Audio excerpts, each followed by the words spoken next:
হাই friend, আজি মই মাহঁতৰ ঘৰলৈ আহিছোঁ আৰু আহি ইয়াতে অকণমান ভতিজা ছোৱালী ল'ৰা কেইজনীৰ লগত খেলিবলৈ ওলাইছোঁ আৰু সেইখিনিকে আপোনালোকক দেখুৱাবলৈ লৈছোঁ। ভিডিঅ'টো ভাল লাগিলে লাইক কমেণ্ট শ্বেয়াৰ কৰিবলৈ নাপাহৰিব আৰু লগতে ছাবস্ক্ৰাইব কৰি দিব। সিহঁতে জ্বলনি বনাই খেলি আছে। ভিডিঅ'টো যিহেতু মই দূৰৰ পৰা কৰিছোঁ সেইকাৰণে ভালকৈ দেখা নাযায়, সৰু সৰুকৈ দেখা যায়। আৰু লিচুডাল দেখিছেনে, ইমান ধুনীয়াকৈ লাগিছে।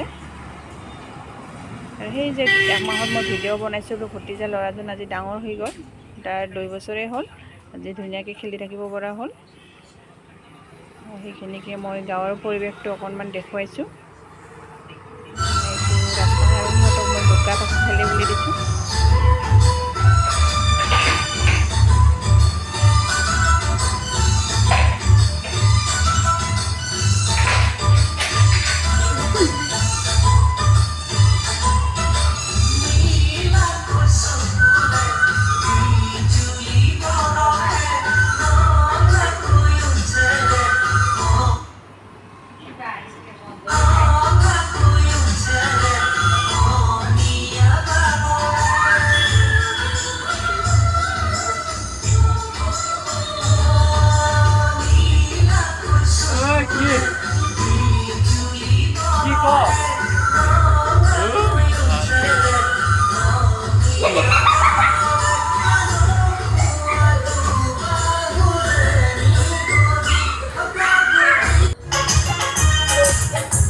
আৰু এজনীক মই নাচিবলৈ দিছোঁ।